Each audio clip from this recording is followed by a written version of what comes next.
Well, hello, you fine people. Your eyes are not deceiving you. You did indeed see that there is some more SAAB 900 barrel content in this episode. Now, a good SAAB friend of mine said to me some time ago now that owners don't find SAABs, that SAABs find their owners. And whilst that might be a little bit sentimental and romantic for an inanimate object of metal and wires and everything else, I felt that a little bit over the years, and certainly this episode will help to reassure me that that maybe SAABs do find their owners. So when I decided to sell Barrel, obviously it was a really tough decision to sell, tough decision to make, and the problem is whenever you sell a car, no matter what your own personal history is with a car, the moment that you exchange keys and cash and paperwork, that's it. You then, quite rightfully lose control of anything that happens with the car. And I had turned down a few people who were wanting to take Beryl to Breaker for spares. And when John, the new owner of Beryl, came along, he just seemed the right person. And I was really, really happy to meet him when he turned up a couple of weeks ago to collect the car. Really nice guy, really genuine chap, massive SAAB enthusiast. And he has stuck to his word. And just last night, I got a video through from him on WhatsApp saying, "Hey Martin, hope this is okay." And I sort of opened it, and there we go. There was a 5-minute video, an update from him on the progress that's been made on Beryl. And as you can see, he is wasting absolutely no time.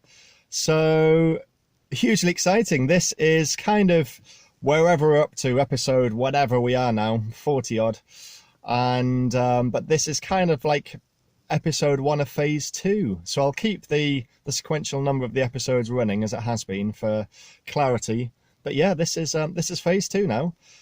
Really happy for John, really happy to see the cars being saved, and without any further ado, I will shut up and let you enjoy the video, one of many videos to come. Have a great day, people. Take it easy, and bye bye. Hi, my name is John.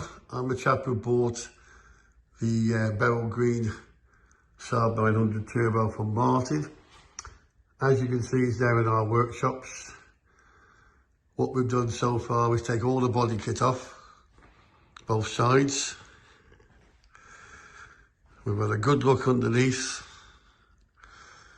Generally, she's pretty good, although it's obviously got a lot of stuff is going to come off. All these tie bars will be taken off, blasted and powder coated, all being well, but they're fairly solid. The underneath I will re-shunt, even though it's body coat at the moment, so I'm going to do the whole thing, and the arches in shunts, because as you can see from the back end, there's a lot of stuff here to be taken off and cleaned and repainted, which we will do over the next few months. The fuel tank has got to come out, and with a welding to do just up on the inside of the boot floor, which you can't really see. Yeah, it's up there. Okay, you can see it now. That's got to be done. So the tank will be coming out shortly. This beam will come off and be blasted, and all the back plates for the brakes will be blasted and all be powder coated. Take the exhaust off, clean it up, and we'll shunt all under the bodywork, checking for any bits and pieces that we need to do. Then we will rebuild the brakes and suspension. I've got new shockers for it, which I've had for a long time.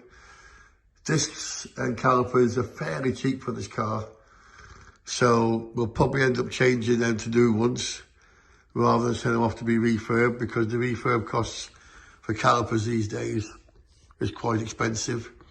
So it's just as cheap, the price of these for this car, just as cheap to change them for new ones. Obviously some new brake hoses and obviously fresh fluid. We've had the engine, we did a compression test on the engine this morning when it was cold. Not the best time to do it, but obviously we wanted to get it done to see where we were. All the readings are fairly good, all within a few pounds of each other, averaging about £145 per cylinder, which for a car with this mileage on, 318,000 kilometres or something like that, which I think is about 180 odd thousand of your British miles, is pretty good. The oil is very, very clean, even though Martin never changed it. It's still very clean.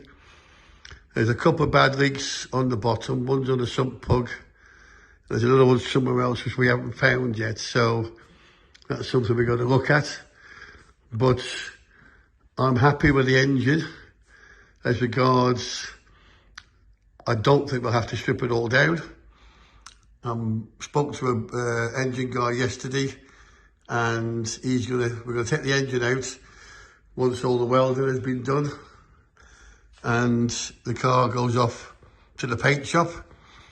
The engine will go over to an engineering shop in Shrewsbury, not far from here. They will do an initial inspection on the engine. They'll take the head off, they'll check the bores, etc. And I'm hoping they're going to say it doesn't need rebuilding, in which case they will refresh it, i.e.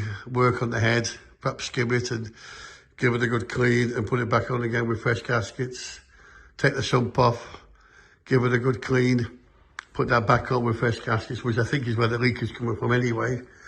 And they'll paint the engine in its original colour, and we'll then collect it and put all the ancillaries on, by which time hopefully all the ancillaries have all been freshly cleaned and painted.